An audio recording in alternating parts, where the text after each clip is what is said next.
하나님 말씀 민수기 11장 16절에서 17절 말씀을 함께 읽도록 하겠습니다. 구약성경 214쪽입니다. 여호와께서 모세에게 이르시되 이스라엘 노인 중 백성의 장로와 유사되는 줄을 네가 아는 자 70인을 모아 데리고 회막 내 앞에 이르러 거기서 너와 함께 서게 하라. 내가 강림하여 거기서 너와 말하고 네게 임한 신을 그들에게도 임하게 하리니 그들이 너와 함께 백성의 짐을 담당하고 너 혼자 지지 아니하리라. 아멘.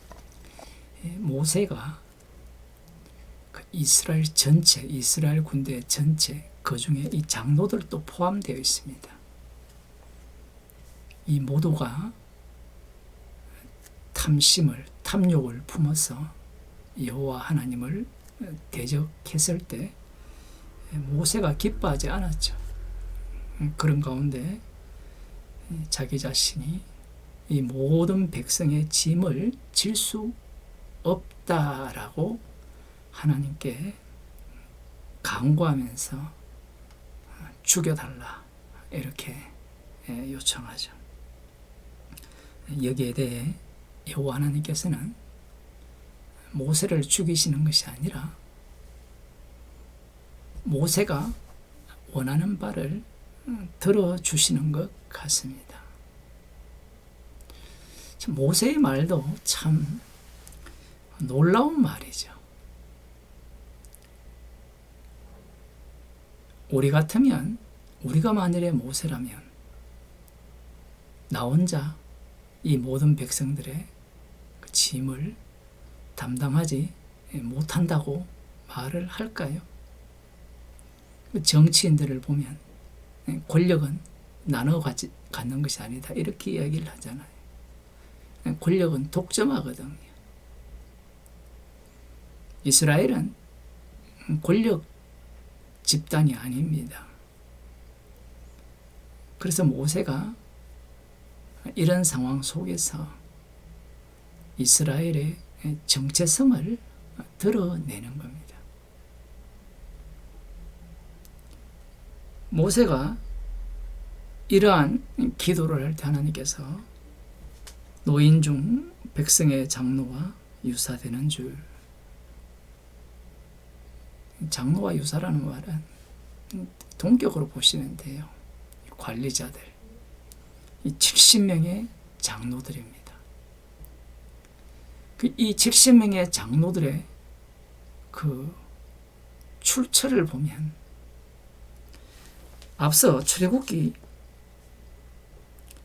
24장에 보면 70명의 장로가 처음 등장을 합니다. 그들이 여호와 앞에서 먹고 마셨다 이렇게 기록하고 있거든요. 그러면 이 70명은 도대체 어디에서 선출이 되었는가? 출애굽기 24장에 의하면 이미 장로들이 있었어요. 어느 곳에? 애굽에 있을 때부터. 그러면 왜 70명이냐? 그 이유에 대해서 무엇은 무엇이다 이렇게 분명히 알 길은 없지만 출애굽기 1장 5절에 보면 야곱의 허리에서 나온 사람의 숫자가 70명이라 이렇게 말씀하고 있어요. 물론 창세기 46장 27절에도 그렇게 말씀하고 있고요. 아마 애굽에 살고 있던 야곱의 후예들이 이 야곱의 허리에서 나온 이 70명을 장로의 숫자로 뽑아서 자기 자신들이 야곱의 자손이다라는 것을 확정했다라고 볼 수 있습니다. 이건 옳다 그러다 이건 중요하지 않아요. 그 내막이 그런 겁니다. 그 출처를 지금 알아보니까 그런 거예요. 중요한 것은 하나님께서 이 70명의 장로들에게 모세에게 준 하나님의 신을 이들에게도 임하게 하겠다. 그렇게 하여서 이 백성의 짐을 너 혼자, 모세 혼자 지는 것이 아니라 이들도 함께 이 짐을 담당할 것이다 라고 말씀을 하세요. 그러면 우린 질문을 해야 되죠. 과연 이 70명의 장로들이 하나님의 신이 임했을 때 이스라엘 백성들의 짐을 모세와 함께 나누어 졌느냐라고 하면 제대로 나누어 졌다면 그들이 왕을 요구하지 않았겠죠. 모세가 죽은 이후에 여전히 이 70명의 장로들은 지속되었다라고도 볼 수 있고요. 그러나 그들의 역할 자체가 이스라엘 백성들의 짐을 질 수 없는 그러한 모습을 보입니다. 모세조차 불가능했는데 그들이 무슨 도움이 되겠습니까? 물론 하나님께서는 최종적으로 십자가 지신 주님께서 자기 백성에게 부어주실 성령을 통하여 자기 백성들을 친히 인도하실 것을, 자기 정인으로 삼으실 것을 이 사건을 통하여서 미리 앞당겨 보여주는 겁니다. 오늘 우리들이 조금 생각해 보려고 하는 부분은 이스라엘 백성들입니다. 이스라엘 백성들. 예수님 당시에 유대인들이죠. 그들은 남은 자들입니다. 그들이 이 모세오경을 잘 알고 있습니다. 모세오경만 믿는 자들이 사두개인이라 이렇게 이야기를 하는데 바리새인과 서기관들은 당연히 이 말씀을 하나님의 말씀으로 인정하고 있어요. 그러면 이 본문을 알고 있다면 현재 이스라엘 백성들, 남은 자들, 그 당시 유대 땅에 모세와 같은 급의 지도자는 누구냐라는 겁니다. 지금 왕이 없잖아요. 로마 제국에 사로잡혀 있으니까 국가라는 자체가 없는 겁니다. 왕이 없기에 왕이 없으니까 이게 그러면 그 위치를 누가 차지하느냐? 거슬러 올라가는 거예요. 왕이 있을 경우에는 이 왕의 신하들로 구성되어지잖아요. 왕이 없을 경우에는 사사들인데 그거는 조금 더 마음에 들지 않고 민수기로 거슬러 올라가 보니까 모세를 중심으로 70명의 장로가 세워진 것을 그들이 찾아낸 겁니다. 그럼 모세의 위치에 앉을 사람은 누구냐라고 하면 대제사장. 어쨌든 하나님께서 대제사장을 세우셨으니까. 그리고 나머지 70명의 장로들을 세웠다고 볼 수 있어요. 그게 바로 산헤드린 공회라 할 수 있습니다. 이 원천을 역사적 배경을 갖고 찾아 올라가 봐도 답이 안 나와요. 말씀은 말씀으로 풀어야 되지. 성경에 없는 내용을 갖고 올라갈 수는 없는 겁니다. 신약에 나오는 예수님을 십자가에 못 박아 죽이도록 결정을 내린 이 산헤드린 공회의 출처가 여기에 있는 거예요. 그러면 이들이 단순히 흉내를 내는가? 그건 아니에요. 방금 말씀드린 바와 같이 왕이 없고 메시아 왕국을 기다리고 있는 그들의 입장에서는 이 모세와 70인의 장로, 이들이야말로 이스라엘의 짐을 담당할 수 있는 그러한 권리를 가졌다라고 생각을 하는 겁니다. 사실은 모세도 그러하고 70인의 장로들도 하나님의 신이 임했거든요. 그런데 산헤드린 공회의 사람들이 하나님의 신이 임한 건 아니에요. 그러면 하나님의 신이 임해야 70명과 71명의 이 모세와 70명의 장로들, 이들과 같은 입장에서 이 유대인들을 말씀으로 인도하고 그들에게 문제가 있다면 말씀으로 돌아오게 가르치는 그 역할을 할 수 있을진데 그들은 그런 게 없어요.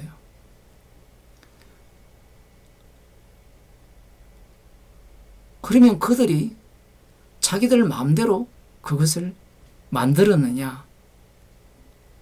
그 말을 하기도 어려워요. 성경에 있기 때문에. 그 안에는 바리새인들도 있고 서기관들도 있거든요. 그들이 말씀에서 벗어난 일은 하지 않습니다. 그러면 우리들은 하나님의 신이 임하지도 않았는데 자기들 마음대로 만들었다. 그렇게 비난을 가할 건데 예수님께서는 산헤드린 공의에 대해서 시비를 걸지 않아요. 그들을 통하여서 우리가 무엇을 볼 수 있느냐라고 하면 하나님의 신은 우리가 마음대로 받고자 해서 받을 수 있는 것도 아니고 내가 마음대로 좌지우지할 수 있는 그런 것이 아니에요. 그런데 자기들이 말씀을 연구하여 보니까 지금 이 형편에서는 남은 자 유대인들이 처한 이 형편에서는 가장 적절한 말씀에 부합한 조직이 무엇인가를 찾아내는 겁니다. 그것을 민수기에서 찾아낸 거예요. 그러면 그들이 무엇을 하느냐라고 하면 하나님의 신이 없죠. 없다라고 하면 그들에게 물어보면 있다라고 하죠. 이게 차이입니다. 자신들은 하나님의 뜻을 다 안다라고 생각을 해요. 무엇을 근거로? 성경 연구를 했거든요. 말씀이 몸으로 체화된 자들입니다. 누르면 말씀이 나와요. 누르면 어떻게 말씀대로 살아야 됩니까? 율법을 어떻게 지켜야 됩니까? 그런 질문을 하면 말씀이 툭툭 튀어나와요. 그게 하나님의 신이 임한 사람 아닌가요? 하나님의 신이 임했다면 말씀대로 사는 거잖아요. 그래서 그들은 자기 자신들은 하나님의 뜻을 따라서 하나님의 뜻에 부합하여서 지금 이스라엘 백성들, 남은 자 유대인들을 지도하고 가르친다라는 거예요. 철저하게 말씀 속에서. 그들 입장에서는 하나님의 신이 없다라고는 절대로 생각하지 않습니다. 이게 중요한 거예요. 그래서 그 당시에 유대인들이 산헤드린 공회를 무시하지 않았던 겁니다.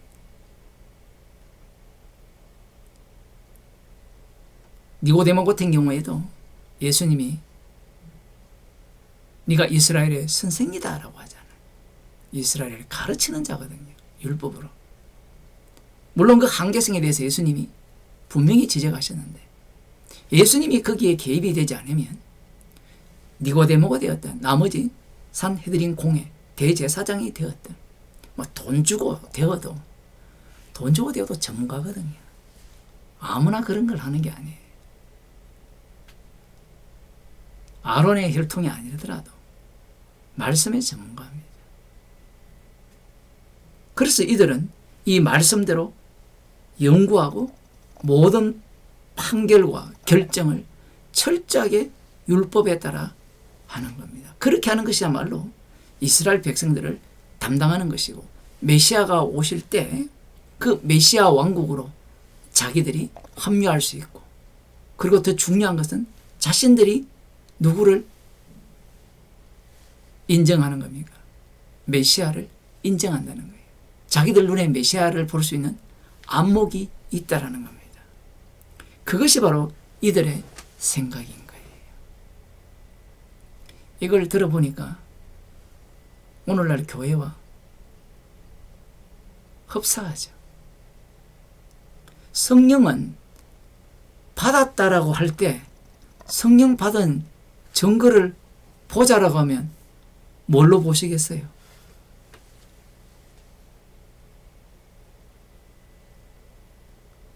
성령 받은 증거를 뭘로 대체합니까? 말씀으로 대체하는 거예요. 정말 무섭죠. 말씀으로 대체해서 얼마나 더 말씀적으로 하느냐, 얼마나 더 성경에 합당하냐, 그 정답을 찾아내어서 성령을 받았다라고 하는 겁니다. 마태복음 26장을 한번 보겠습니다. 마태복음 26장 59절을 보면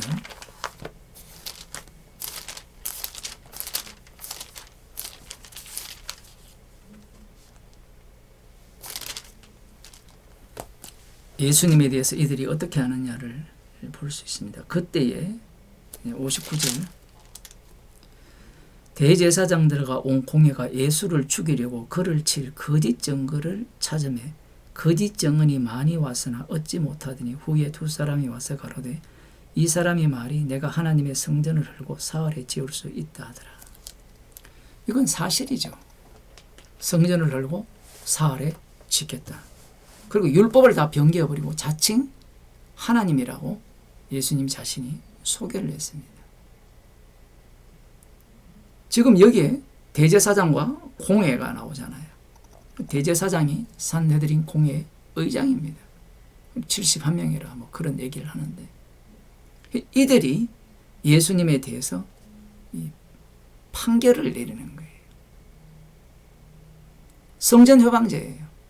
그 율법 자체를 멸시했고 자칭 하나님이라 했으니까 여호와 이름을 망령되이 일컬었기 때문에 여기에 대해서 예수님을 판단을 내려서 죽여야 하는 겁니다. 뒤에 보면 예수님을 조롱하거든요. 이들이 왜 이렇게 판결을 하느냐? 그 이유는 간단합니다. 예수님은 요단강에서 성령을 받으셨죠. 예수님이 성령을 받았다는 것은 그 온 유대 땅, 갈릴리부터 시작해서 이 세상에 어떤 누구도 성령 받은 자가 없다라는 겁니다. 노아 때를 생각하면 하나님이시니 그들과 함께하지 않고 육체가 되었다라는 말씀입니다. 그럼 예수님이 성령을 받았다는 것은 이들 모두가 다 심판을 받아야 된다는 거예요.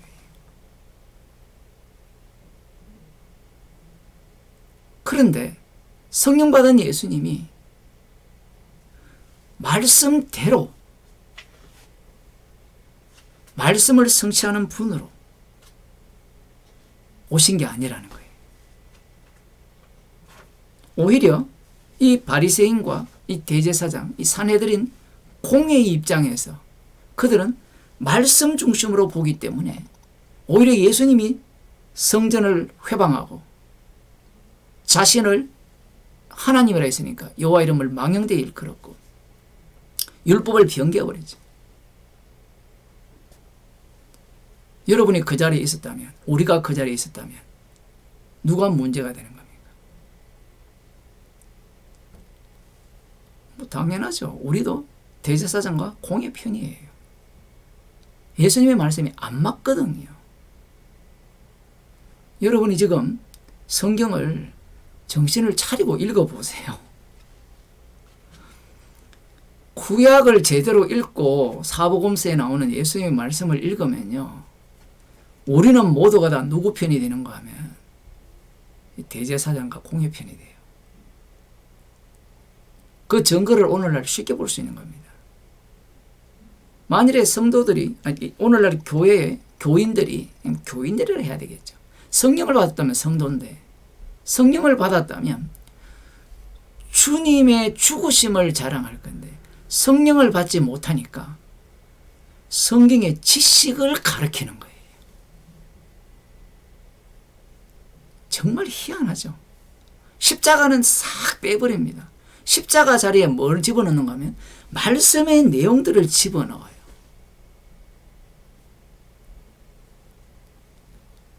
그런 걸 잘 하잖아요. 요약 잘하고, 이 중요한 단어 잘 뽑아내가지고, 이 건축물을 지을 때 구조를 잘 만들거든요. 제가 설교를 하면 이 20분 설교를 구조만 싹 빼잖아요. 그건 복음이 아니에요. 성령이 없기 때문에 지식의 내용들을 채워가지고 그것을 구원용으로 사용하는 겁니다. 성령이 오게 되면 나의 구원을 부정합니다. 십자가에 못 박히신 주님을 자랑케 하기 위해서 우리는 무엇을 하더라도 죄인으로 드러나요. 나의 옳음이 나오지 않아요. 그런데 이 대제사장들과 이 공의원들은, 대제사장과 산헤드린 공의원들은 자신의 옳음이 나오죠. 옳음이 나오면 어떤 자가 되죠? 판단자가 됩니다. 그 판단자가 되니까 누구를 제거해요? 예수님을 제거합니다. 그런데 세리와 창기는 어땠습니까?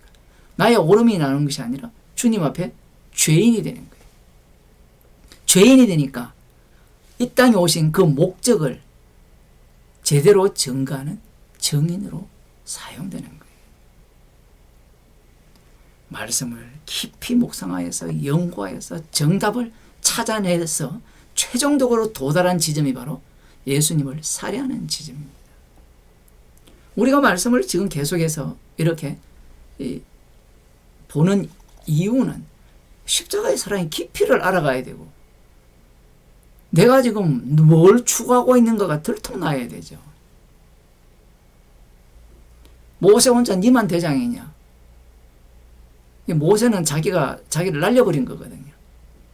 의도가 됐는지 안 됐는지 모르지만 죽여달라는 바람에 어느 누가 권력을 독점하고 싶지 않겠습니까? 그러나 그 한계성에 부딪혔고 70명의 장로가 되고 싶은 거예요. 그러니 억지로 끌고 들어오는 거예요. 성령을 안 받았는데도 성경을 공부해가지고 목사가 되고 교수가 되고 가르치는 거예요. 가르치니까 나오는 게 뭡니까? 딱 여기에 나오는 산헤드린 공회의 사고 방식. 십자가를 이야기하면 항상 다 안다 그래요. 십자가는 아는 게 아니라 그 앞에 죄인이 되어야 되는 겁니다. 기도하시겠습니다. 하나님 아버지,